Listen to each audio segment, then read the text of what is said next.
Selamat sore Bapak Ibu wilayah 4 yang kami hormati. Pada saat ini kita akan melaksanakan PD 5, yaitu mengatasi kemarahan.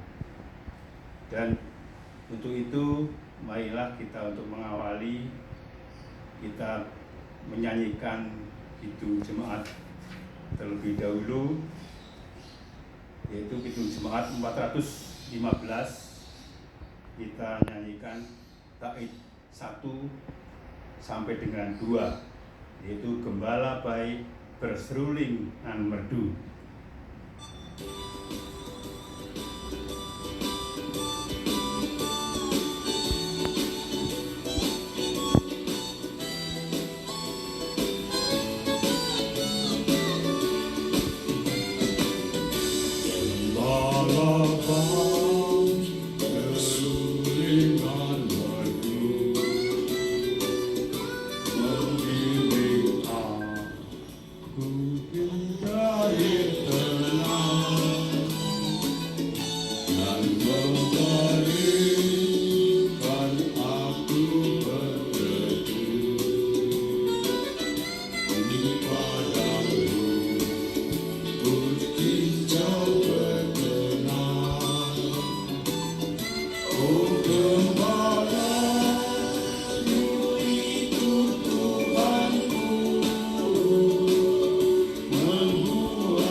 Terima kasih telah kita menyanyikan, maka selanjutnya kita akan mengawali doa. Mari kita satukan hati di dalam doa. Tuhan Allah Bapa Surgawi, puji dan syukur kami panjatkan kehadirat-Mu.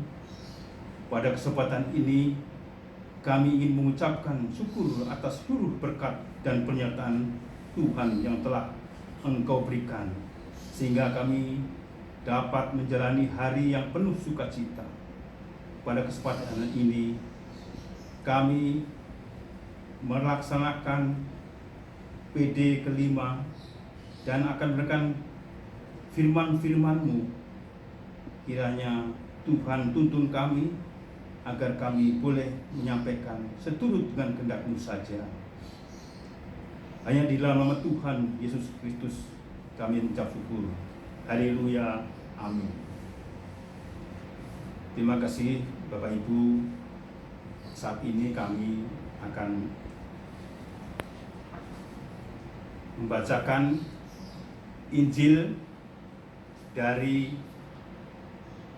Kejadian 4 ayat 2 sampai dengan 8. Karena tema hari ini adalah mengatasi kemarahan. Kain dan Habel. Selanjutnya dilahirkanlah Habel, adik Kain, dan Habel menjadi gembala kambing domba, Kain menjadi petani. Setelah beberapa waktu lamanya, maka Kain mempersembahkan sebagian dari hasil tanah itu kepada Tuhan sebagai korban persembahan. Habel juga mempersembahkan korban persembahan dari anak sulung kambing dombanya, yakni lemak-lemaknya. Maka Tuhan mengindahkan Habel dan korban persembahannya itu.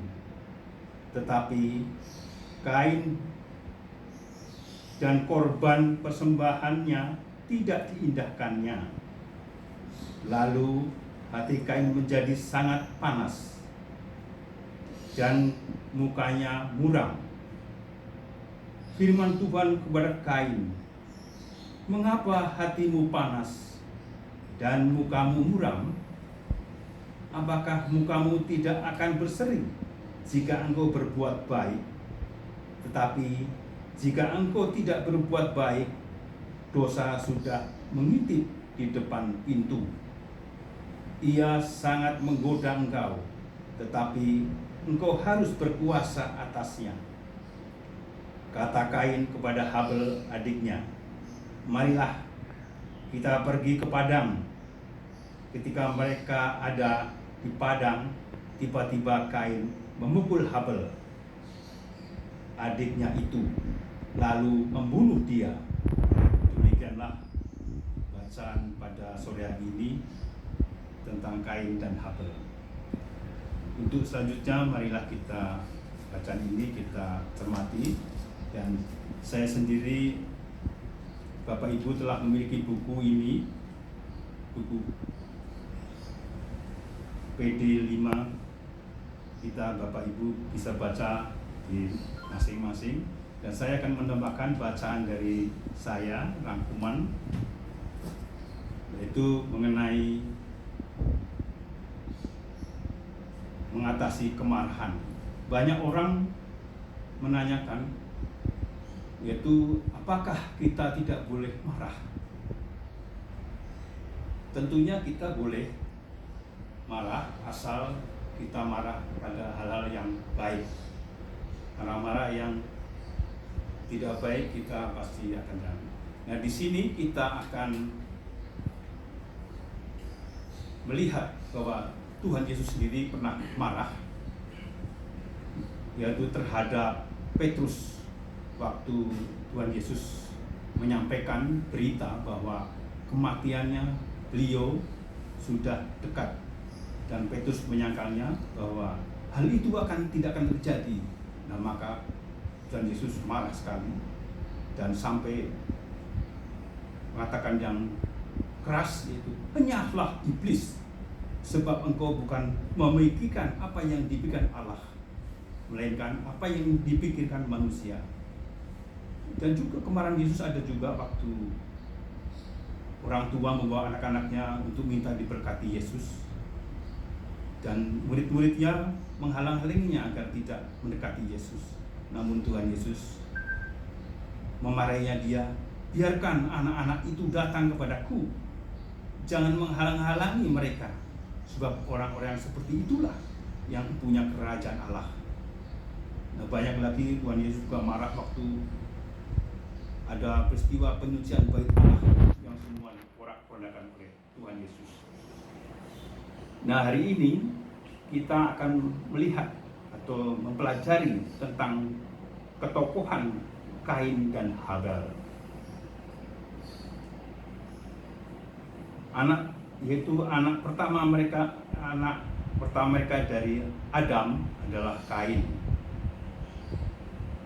yang berarti memperoleh. Setelah itu Adam dan Hawa mendapat anak lagi yang dipanggil dengan Habel. Di masa kanak-kanak Kain dan Habel, mereka mendengar banyak hal tentang Allah dari kedua orang tua mereka. Mereka mengikuti dan menyaksikan kedua orang tua mereka yang mempersembahkan korban kepada Allah. Setelah dewasa, Kain seperti ayahnya menjadi seorang petani, menanam berbagai jenis tumbuh-tumbuhan, sayuran, buah-buahan, dan sebagainya. Setiap hari dia pergi bekerja di pagi hari dan pulang di petang hari. Habel juga adalah seorang pengembala, pelihara beberapa domba. Perlahan-lahan domba-domba ini akan bertambah banyak dan berkembang biak dan menjadi suatu kawasan domba yang besar. Dia pergi merumput di pagi hari, dan pada saat matahari terbenam, dia dan kawan dombanya pulang.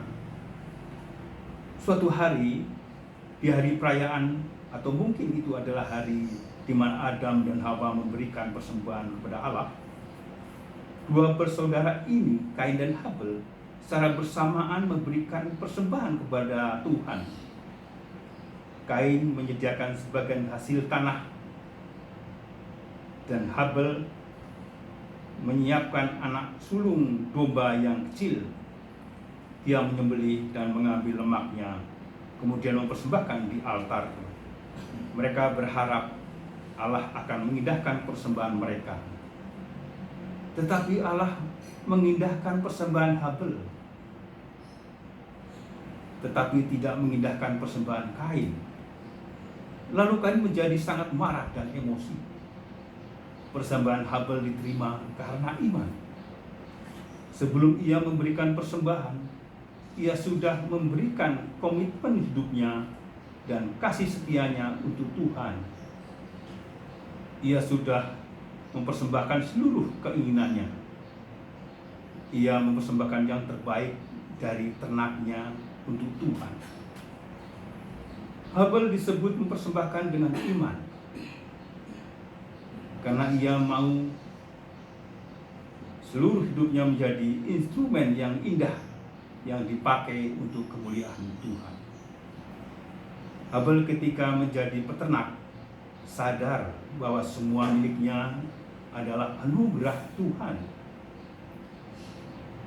Ketika ternaknya melahirkan anak sulungnya, ia tahu bahwa itu adalah yang terbaik yang harus dipersembahkan untuk Tuhan. Memberikan waktu, tenaga, dan uang kita karena iman, itulah yang terbaik bagi Tuhan. Tuhan bukan melihat jumlah uang yang diberikan, tetapi melihat hati kita. Maka kita harus memberikannya yang terbaik bagi Tuhan, yaitu totalitas seluruh hidup kita untuk dipakai Tuhan. Pernahkah kita menjadi korban dari emosi orang lain yang tidak terkendali? Atau mengorbankan orang lain karena emosi kita yang tidak terkendali? Iman seorang bisa diukur dari kematangan emosi orang itu sendiri. Jika ada orang yang mengaku atau merasa paling beriman, namun emosinya seperti anak-anak, sering menghindari kesulitan, tidak tahan menerima kritik, emosi tidak terkendali, dan tidak ada pengendalian diri, maka sebenarnya orang tersebut belum memiliki iman yang hidup, yang mengubah hidupnya secara menyeluruh, termasuk dalam hal emosi.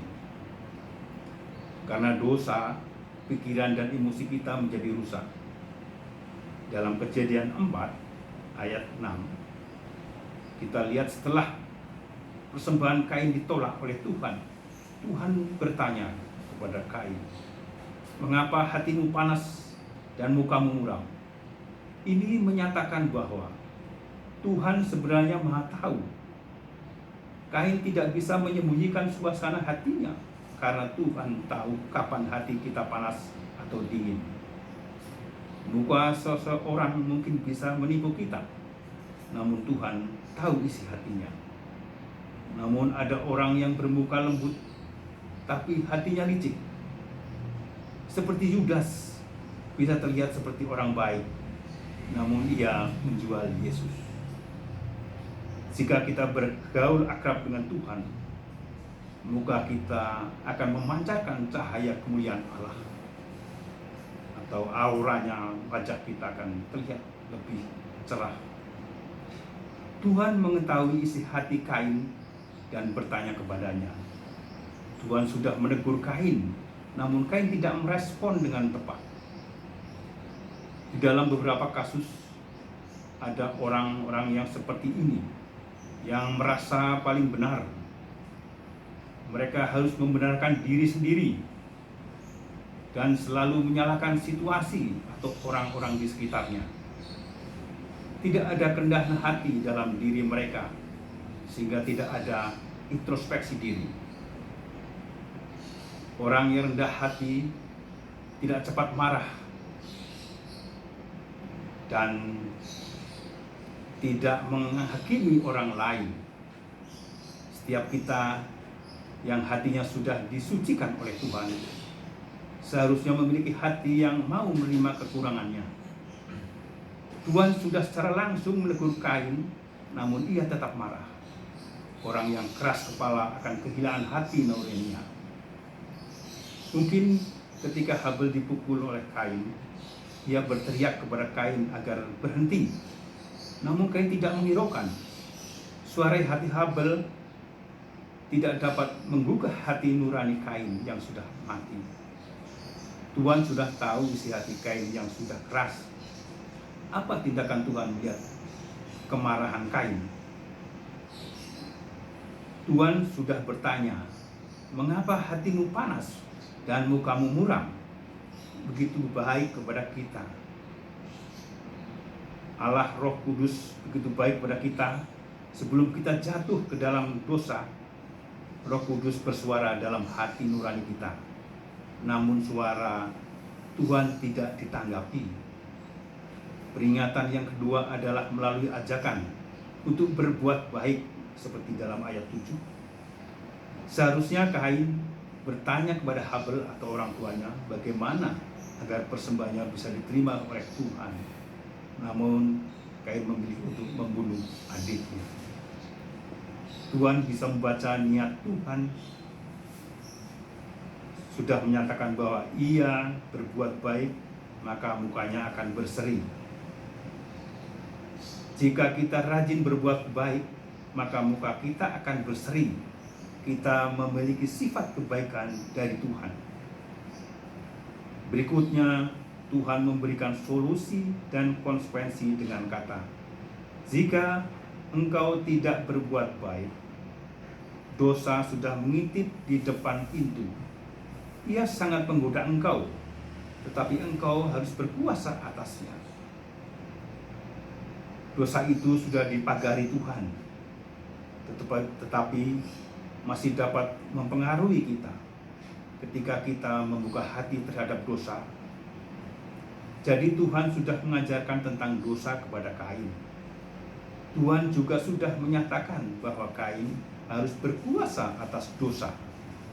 Di sini kita melihat bahwa Tuhan tidak semena-mena membiarkan Kain berdosa. Tuhan juga menegur ketika mau melakukan dosa. Namun jika kita mengeraskan hati dan tidak mau memerangi dosa, maka kita bisa jatuh ke dalam dosa yang fatal seperti Kain. Jika Roh Kudus mengingatkan kita, maka kita harus segera kembali kepada Tuhan. Ketika kemarahan datang, inilah yang kita lakukan agar dapat mengatasi kemarahan dan menang melawan iblis. Itu ada dua hal. Itu yang pertama, karena kemarahan mematikan relasi persahabatan atau persaudaraan. Dalam kemarahan itu menuhankan emosi yang tidak kudus. Oleh karena itu, kemarahan harus diselesaikan segera sebelum matahari terbenam. Ini berarti kita harus menguasai dan bukan memuaskannya. Jika kita marah, maka kita harus meminta ampun dan kuasa dari Tuhan untuk mengalahkan kemarahan itu. Persembahan dan ibadah orang yang marah itu ditolak karena sudah mematikan relasinya. Yang kedua, mari kita berhati-hati dengan hati nurani kita dan membuat emosi kita matang dalam Kristus. Kita harus peka akan suara Roh Kudus dan menaatinya. Emosi yang tidak terkendali jika ditambah dengan perkataan yang salah, maka akan semakin menghancurkan suasana. Kita boleh marah untuk kebenaran, kesucian, dan keadilan, namun jangan sampai terjadi perang kata-kata. Kiranya emosi kita semakin suci di hadapan Tuhan. Kerendahan hati membuat kita mendengar teguran dan mau berubah lebih baik. Tuhan bisa memakai siapapun untuk menegur kita, dan itu adalah anugerahnya. Amin. Demikianlah Bapak Ibu kami sampaikan renungan kita di dalam PD 5 ini, dan sebenarnya kita sudah ada buku bacaan ini, tapi kita mengambil dari renungan saya sendiri. Maka untuk memperbanyak kemudahan dalam Bapak Ibu yang bisa membaca semuanya ini. Untuk itu, marilah kita saat teduh untuk diakhiri dengan doa sahabat kita.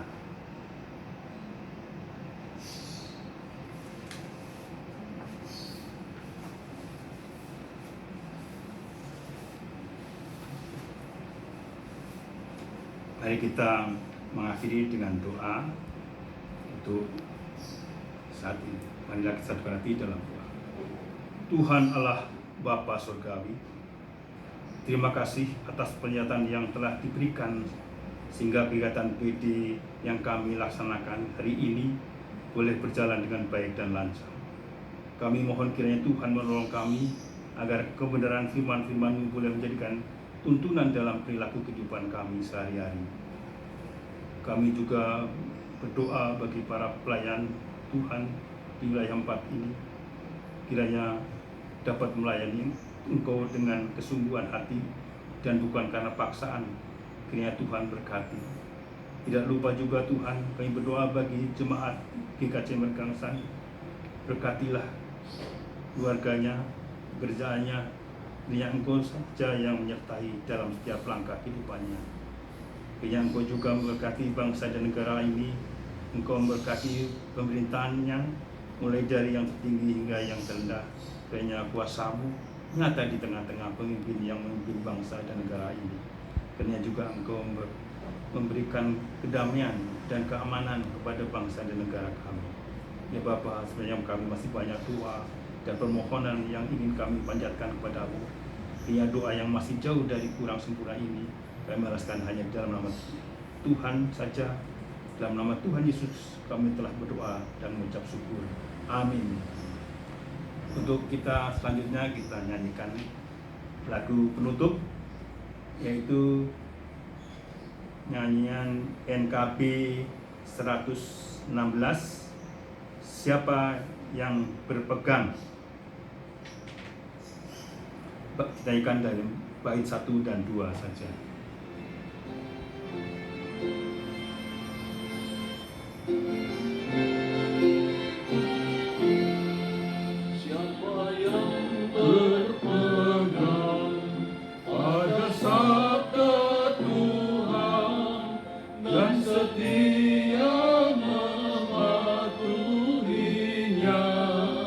Hidupnya mulia dalam cahaya